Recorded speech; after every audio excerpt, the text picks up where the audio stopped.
Hi guys. It's day 23. It's like almost 7:30 in the evening. I just took a shower and everything and brushed my hair. We had a late we're having a late night. I worked today, and while I was working, I listened to a sermon. Um, and then my daughter was here, and she ended up falling asleep on the couch.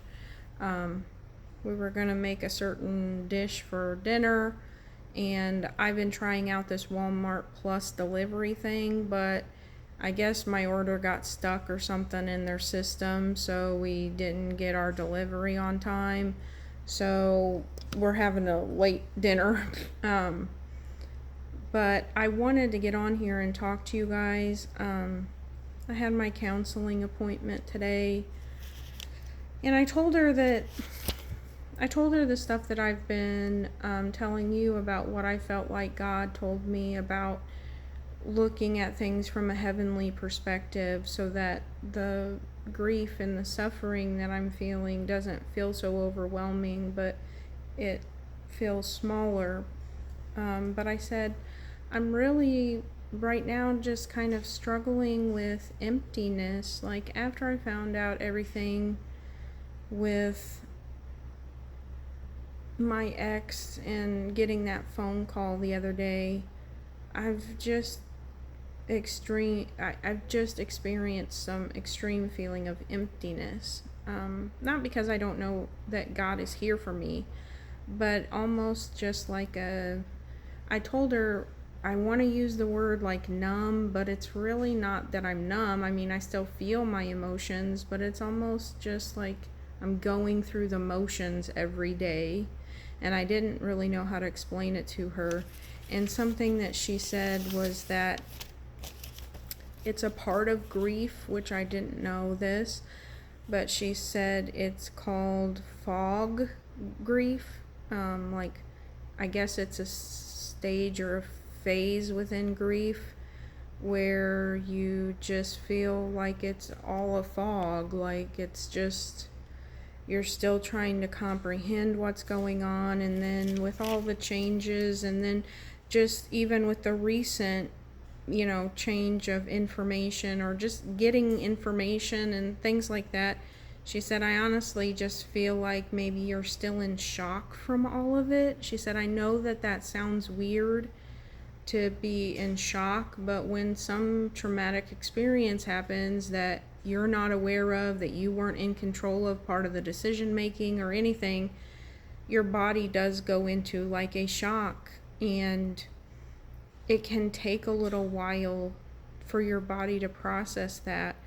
But that I am just like in a fog right now, just trying to make it through my days, process what's going on. And but she did also say, just with my conversations with her, that she feels like, based on what I'm telling her, that I have an innate feeling inside of me that something is wrong with me.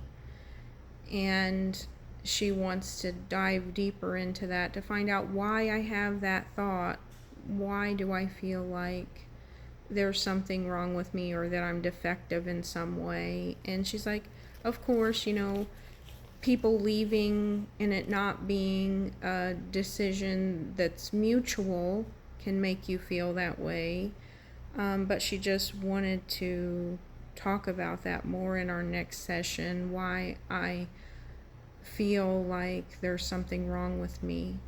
Because she said, even if you have codependent tendencies, or even if you have anxious attachment, she said, everybody loves in different ways. Everybody has different personalities in relationships. That doesn't mean that you're defective or that you're broken in some way. It just means, this is the type of style that you currently have. It doesn't mean that you're defective or that something is wrong with you.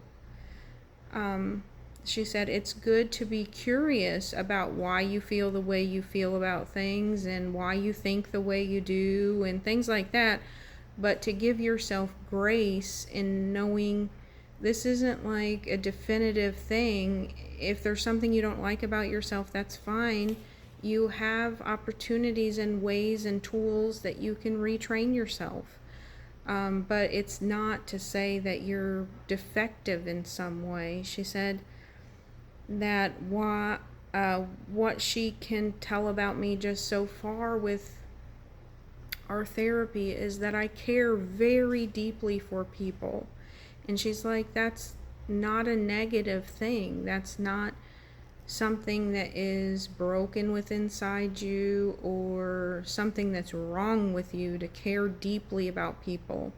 She said, I think that we can just work on ways that you can learn how to protect yourself a little bit more so that you don't feel this way in the future. Like maybe you don't get so hurt and things like that when something happens unexpectedly, or when you care deeply and maybe the other person doesn't reciprocate the same amount of care or doesn't have the same, way of showing love, different things like that. So I learned that stuff today. I'd never heard of, a stage in grief, like a fog, but I guess I do understand it. It's just, I do feel kind of like in shock. Like I told you guys at the beginning, it just all seems surreal. It doesn't seem real.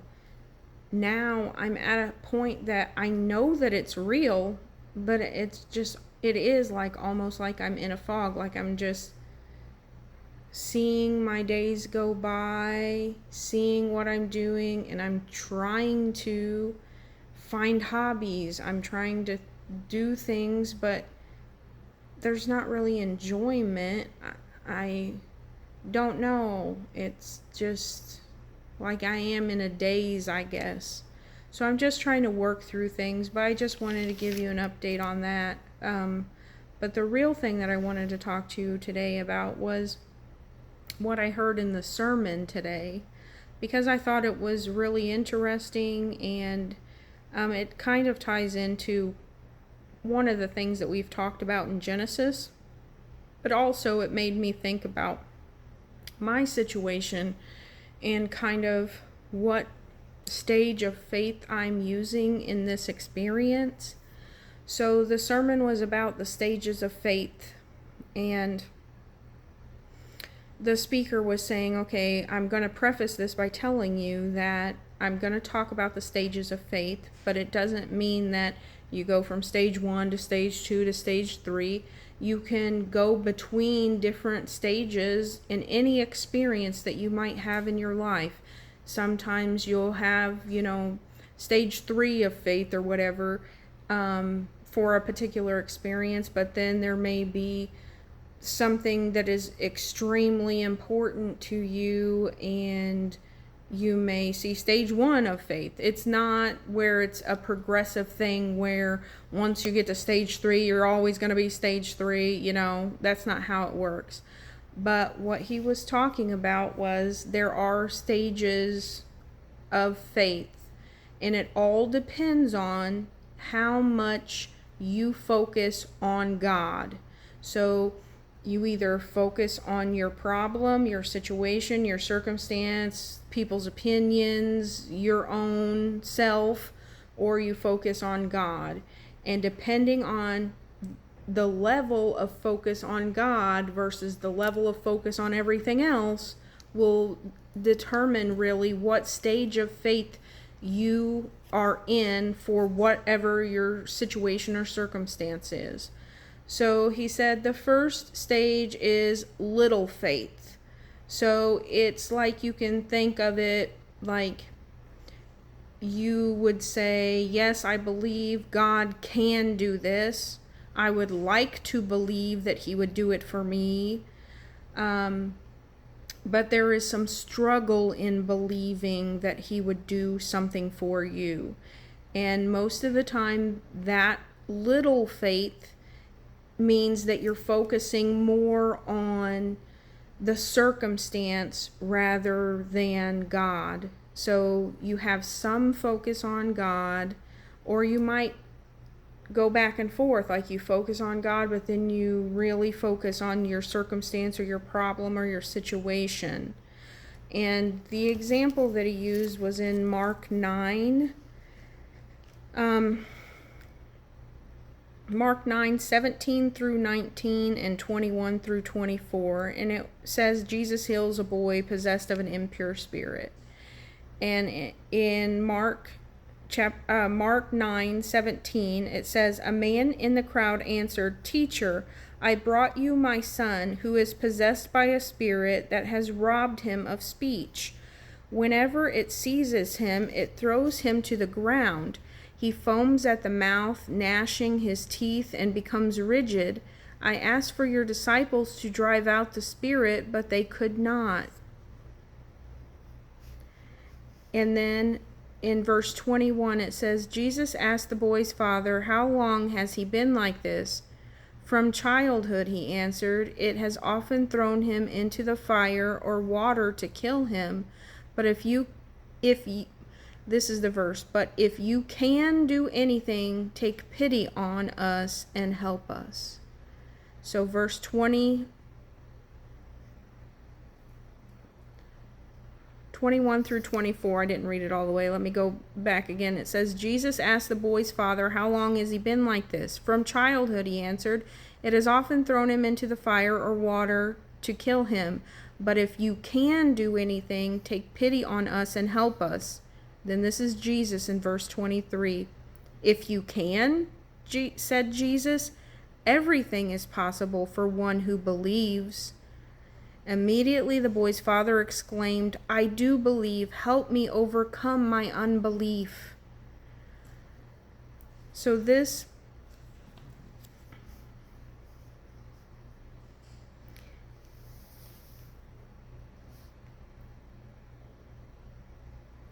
is what he called little faith.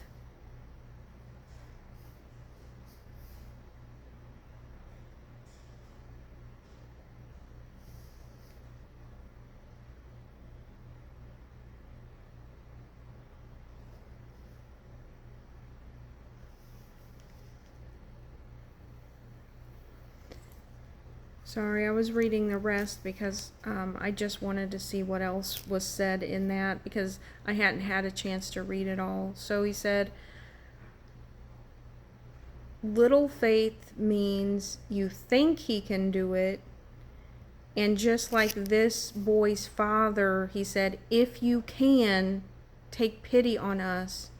He struggled to believe, and he even asked Jesus, "I believe, help me in my unbelief." So he knew that he wanted to believe, but he needed Jesus's help. And Jesus said, "If you can, everything is possible for one who believes." So, of course, the son was focused on his child's ailment. And I'm sure that he was very upset, sad, scared. I'm sure fear was trying to take over and consume him, because he had asked the disciples already to help him, and they weren't able to drive out this unclean spirit.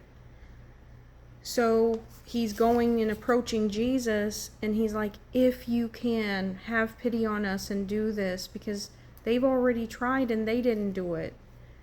So he was focused on both the problem and if God could do it. So that's the little faith. Then there's a great faith. So this is a maturing type of faith, a growing type of faith. It's standing on the truth of God, not feelings, opinions of others, and it's focusing on God, where we look beyond what we see. We've put our feelings behind us and we focus on God, not listening to others. And the great faith doesn't waver. It says, "I know he will do it."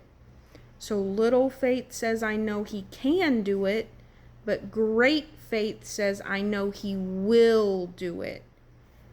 And the example that he gave was David and Goliath in Matthew 8.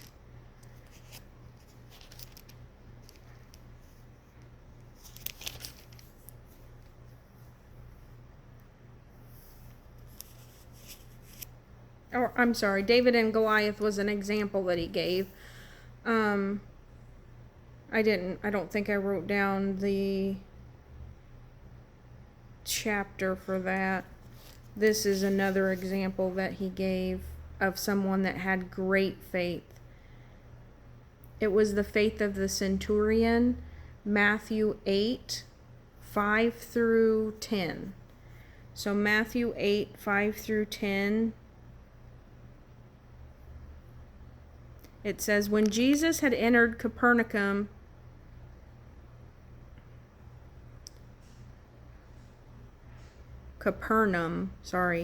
a centurion came to him asking for help. Lord, he said, my servant lies at home, paralyzed, suffering terribly. Jesus said to him, shall I come and heal him?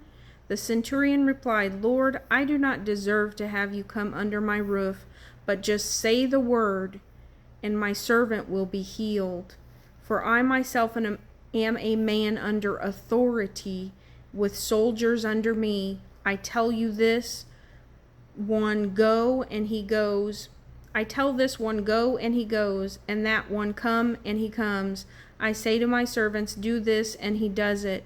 When Jesus heard this, he was amazed and said to those following him, truly I tell you, I have not found anyone in Israel with such great faith.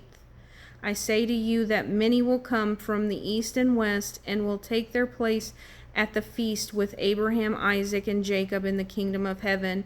But the subjects of the kingdom will be thrown outside into the darkness, where there will be weeping and gnashing of teeth. Then Jesus said to the centurion, go, let it be done just as you have believed it would. And his servant was healed at that moment. So even Jesus proclaimed that was great faith. The centurion told him, look, you don't need to come to my house.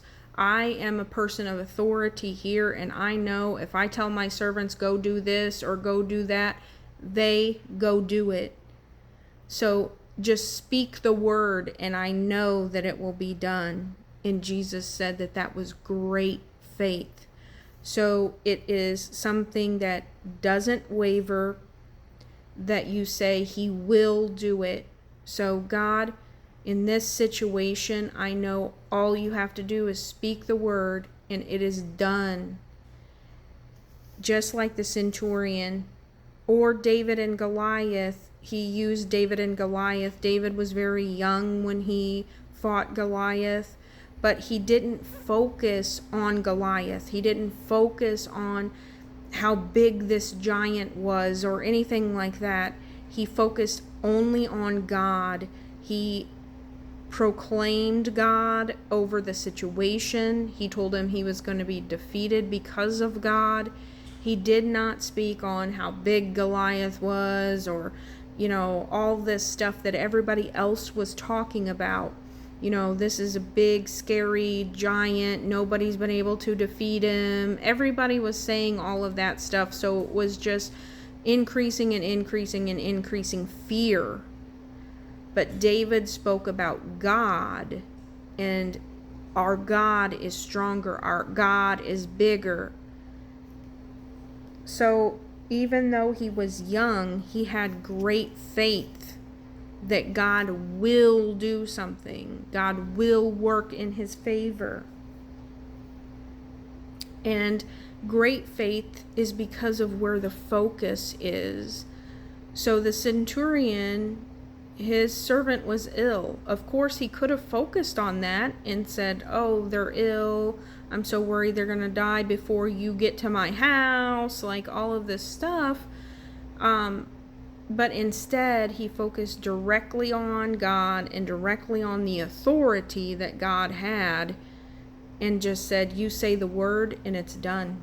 Like, you don't even have to come to my house. You just say the word and it's done. And for David, he just proclaimed God's victory over and over the situation with Goliath. He didn't talk about the problem or the big, huge thing in front of him.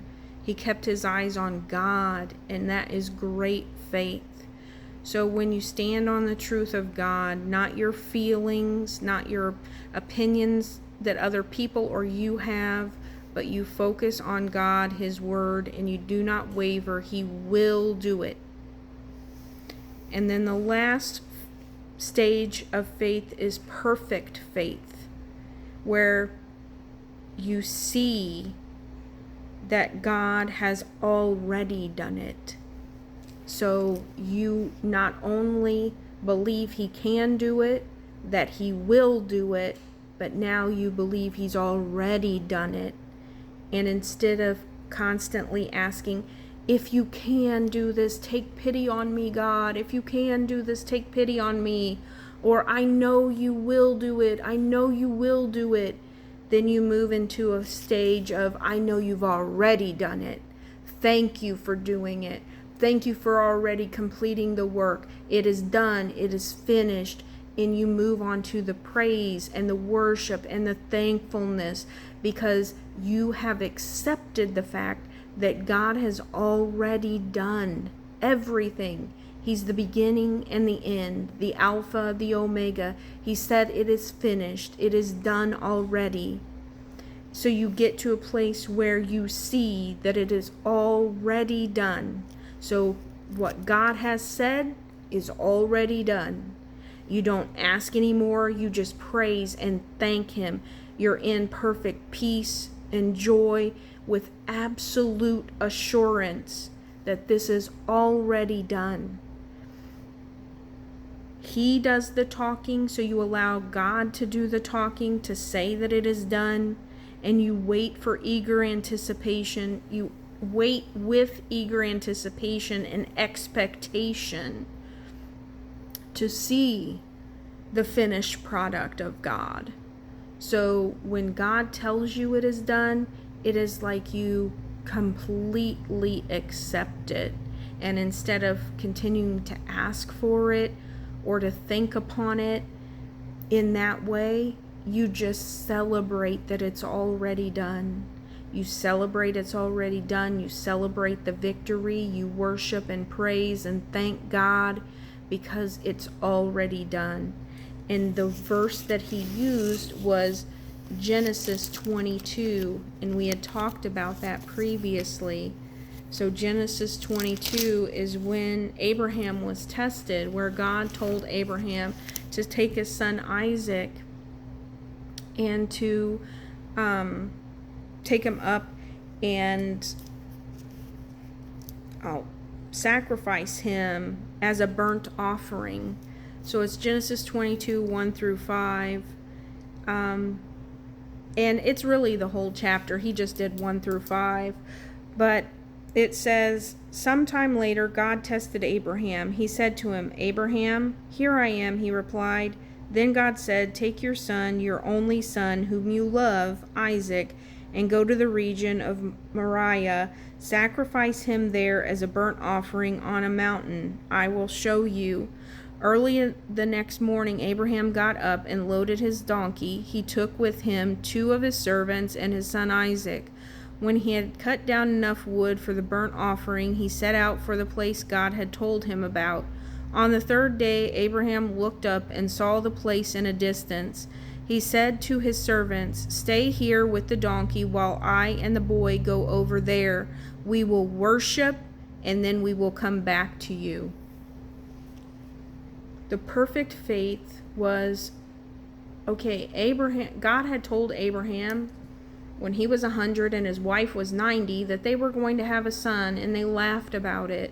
But it came to pass, and God told him that through Isaac, he was going to multiply his descendants across the world, across the earth. And now he's telling Abraham to sacrifice Isaac on an altar. Abraham didn't question God. Abraham took him to the altar, but he tells his servants, Stay here with the donkey while I and the boy go over there. We will worship, and then we will come back to you. He already had the promise from God that Isaac was going to multiply his descendants. So he didn't know what was going to happen at the altar, but he knew that whatever it was, that God had the power. If he did sacrifice his son, was he going to resurrect his son? Like, he just knew, okay, God told me and made a promise to me. So regardless if he's telling me to sacrifice Isaac right now, we are going to go worship up there, and I'm bringing my son back.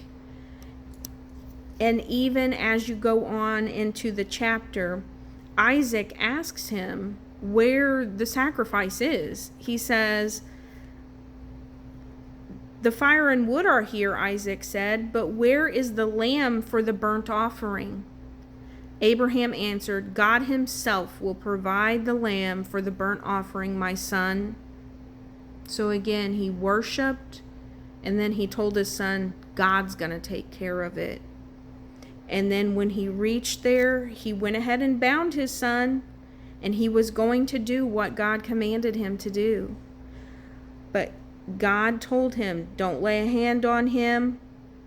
Now that I know that you fear God, because you have not withheld from me your son, your only son." And then he looked around, and there in the thickets was a ram, and the Lord provided that as the sacrifice. So Abraham showed perfect faith, because he was going to give up his only son. So his pride and joy, the only thing that he had another son. I'm not saying that, but he had the son from his wife, that God had promised was going to multiply his descendants across the earth. He was going to sacrifice the most important thing to him. And God recognized, hey, I told you to give me basically everything you had. I asked you to sacrifice everything you had to me, and you were going to do it. But from Abraham's perspective, he said, I'm going to worship God. We're going to come back here. God's going to provide the sacrifice. So he knew that God promised him before, and he stood on that promise. And that's the perfect faith, to say, I'm focused on God, completely focused on God. And when God tells me something is done, when God tells me this is my promise to you, when God speaks, that's what it is, period. I don't question. I don't say if you can do it, or yes, you can do it. I'm waiting for you to do it. I'm waiting to see you do it. It is, I'm worshiping you, and it's over. It's done. I'm worshiping you now to thank you for all that you have done, because it is finished. And that's the perfect faith. So we go through these different stages of faith. We may go through multiple stages of faith depending on each circumstance. Or maybe we've had a certain circumstance happen in our life several times where we just skip automatically to perfect faith. God, it's done. Thank you so very much. Thank you so very much. Just the gratitude and the praise and the worship, because you've already seen it take place. And you already know that it is done. And then there's other times that maybe you've not experienced this circumstance before, or you're scared or fearful, or something is looking really enormous to you because you've taken your focus off of God and more onto the problem or the situation. Then you might see yourself having little faith in this area.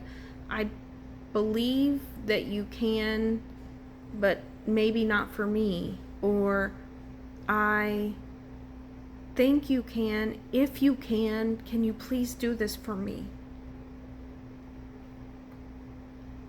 But one thing that we should be encouraged by is that, you know what, God moved no matter what stage. If it was little faith, he told them, if I can, you can do anything. All things are possible to those who believe. Great faith, David and Goliath, or the centurion. Oh, this is great faith. Just speak it, God, and it is done. Or perfect faith, where he just says something and you just move and you just worship and you just praise and you just know God and that it is done. But the thing is, God works with all faith. So no matter which stage you're in, he will use that faith. I know that so many times people say, having the faith of the size of a mustard seed, which is so tiny. But this proves that it doesn't matter if you have little faith, great faith, or perfect faith. When God sees that faith, he moves. He acts. So don't feel bad, guilty, shameful, whatever. If you have little faith over something right now, you have faith. If you have great faith over something, you can be joyful and excited about it, but you don't have to say, oh, well, yeah, but I don't have the perfect faith. Or if you have great faith and somebody else has little faith, don't bash them. They have faith, and God will use whatever faith you have. If you have little faith, he's still going to work for you. He's going to teach you, hey, what are you talking about? If you have great faith, he's still going to move and he's going to acknowledge that maturity. And if you have perfect faith, as you saw with Abraham in his obedience, he blessed him. He blessed him, his descendants, and all nations. Blessings come from faith. Movement of God comes from faith. But you can have a little or you can have a perfect. Like every place in between. God recognizes faith, and he will use that faith to work it out for your good.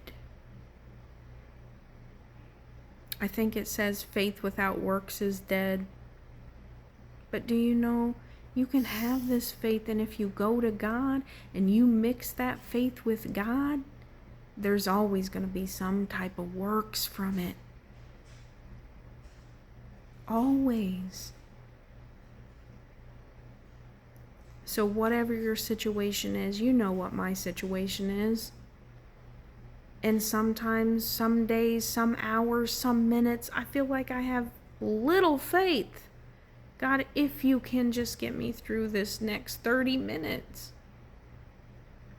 Other times I have great faith. God, I'm focused on you. I know this is your word. I'm standing on your word. I'm going to see great things.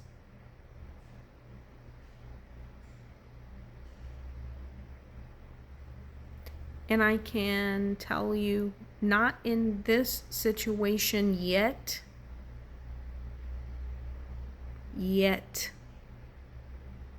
But I can tell you I've had situations in my life where I've had a moment of perfect faith, where I've stepped out and said, no, you said this was done. This is done. And just worship the Lord. Worship and celebrated God. I'm still maturing, and there's still a lot of times that I have the little faith.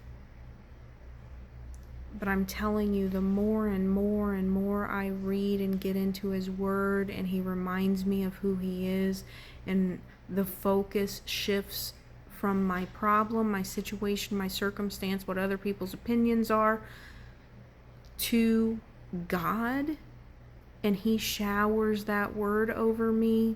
The other day I was telling you how I might read a chapter and then it just has so much in it that I need to read just a few verses, or I need to reread it over and over again, and it just brings me something. And I was thinking about it after I got off the video. It's like when you're eating Sunday dinner, honey, in the South or wherever you're from. I had a big family and we did Sunday dinners, and let me tell you, there was meats and a ton of different side dishes, and you just filled your plate. And those were some good old days, being with my family, being with my grandma, listening to country music, and cooking in the kitchen, and waiting for my cousins to get there and the rest of my family to get there, so that we can get all that food out and we can make us a big old plate and sit down and just eat the different side dishes and just savor that food, and then have a fullness and have just a wonderful time. And that's how I feel with God's word. Like, I'll read it and then it's like, ooh, that smells so good. And then you break it down piece by piece, and each little piece, it just tastes so good to the soul, to the mind, to the heart, where you're just like, I need another bite of that. I need another bite of that. I need another bite of that.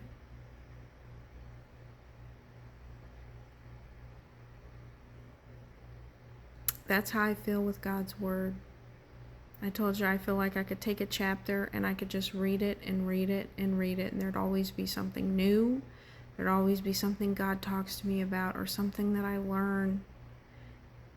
And I feel like that is the way that we get more mature faith, because we learn more about him and we focus more on him. And when we put our focus directly on him, that's when we see that great faith, or that perfect faith, because we move from if you can into I know you will, into you already have. And that's what I want to see in my life. That's what I want to see for all of you. But I want you to know, even if you're like me, and in my circumstance, I get to a place where, God, if you can do this for me, take pity on me. I believe, but help me in my unbelief.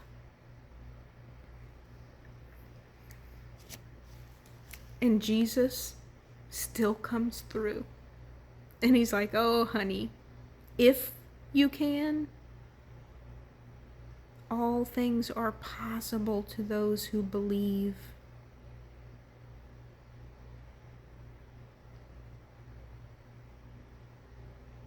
Let me show you what faith can do, even if it's little faith.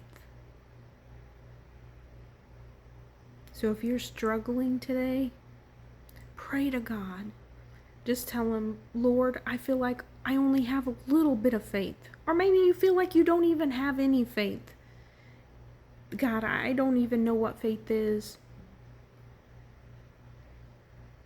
I want to believe. Help me in my unbelief. I believe that you've given me a measure of faith, and no matter how small it is, I know that I can move mountains with it. I know that if I mix my faith with you, that nothing is impossible if I believe.